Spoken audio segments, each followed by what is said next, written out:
Hello everyone. So in this video we are going to discuss how to write a good answer in board exam to score good marks. इस video में हम देखेंगे कि आखिर कैसे एक अच्छा आंसर राइटिंग करें जिससे एग्जामिनर आपका एक भी नंबर बोर्ड का ना काटे। तो किन किन बातों को ध्यान में रखना, किन किन बातों को ध्यान में रखने की ज़रूरत है, ये सब हम इस वीडियो में देखेंगे।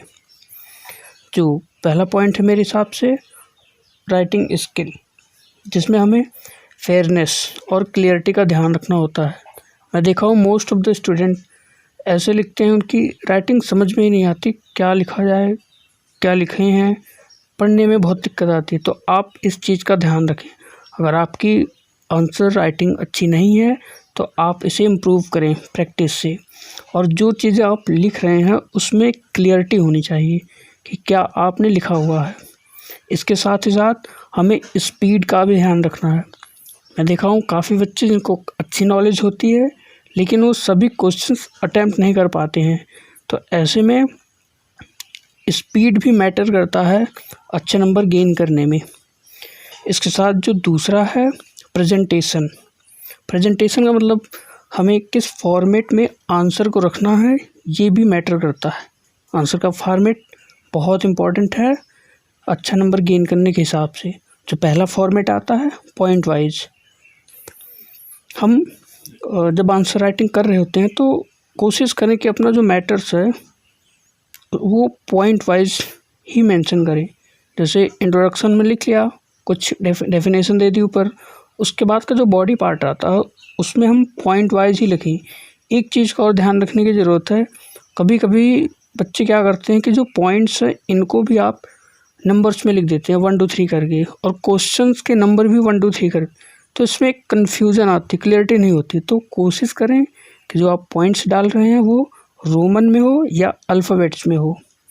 जो दूसरा फॉर्मेट आता है टेबल का फॉर्मेट, कभी कभी क्वेश्चंस कंपैरिजन बेस के होते हैं, किसी चीज़ को वन पर्टिकुलर चीज़ से दूसरी चीज़ को कंपेयर करना होता है, तो ऐसे में हम टेबल फॉर्मेट का यूज़ कर सकते हैं। तीसरा जो आता है पैराग्राफ फॉर्मेट, ये उस सिचुएशन में हम लिखते हैं जैसे किसी की डेफिनेशन देनी हो या बहुत अच्छी नॉलेज, बहुत अच्छे से हमें पता नहीं है मैटर्स के बारे में, तो ऐसे मैटर्स को हम पैराग्राफ के फॉर्मेट में लिखते हैं। जो तीसरी चीज़ है मेरे हिसाब से ध्यान देने की, वो कंटेंट, मतलब आप क्या चीज़ें लिख रहे हैं, क्वेश्चन की एग्जैक्टली क्या डिमांड है, ये भी मैटर करता है। मतलब आप जो कुछ भी लिख रहे हैं वो it must be relevant with the question, ये क्वेश्चन के साथ रिलेट होने चाहिए। ऐसा नहीं कि अननेसेसरी चीज़ें आप भरते जा रहे हैं, दिमाग में जो आ रहा लिखते जा रहे हैं, बिल्कुल नहीं। हमें क्वेश्चन की डिमांड के हिसाब से अपने मैटर्स को, अपने कंटेंट को रखना है, और जो भी मैटर्स हम लिख रहे हैं this must be as per the question demand, ये क्वेश्चन के डिमांड के हिसाब से होनी चाहिए। तो ये कुछ बातें हैं जिनको आप ध्यान में रखें ड्यूरिंग द एग्ज़ामिनेशन। इसके बाद हम डेली आंसर राइटिंग की प्रैक्टिस करते रहेंगे, उसमें ये सारी चीज़ें आप करते रहेंगे जिससे आप परफेक्ट हो जाएंगे। वो आपने सुना होगा ना, प्रैक्टिस मेक्स परफेक्ट। तो प्रैक्टिस हम करते रहेंगे। कल से हम डेली कुछ क्वेश्चन के आंसर करते रहेंगे और उससे आपके फॉर्मेट का भी पता चलता रहेगा।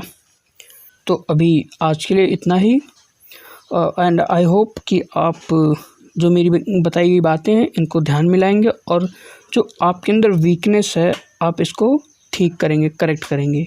जो वीकनेस आप एक बार आंसर राइटिंग करें, और जो वीकनेस है उसको फाइंड आउट करके क्लियर करें। बाकी आगे मैं आंसर राइटिंग करवाऊँगा।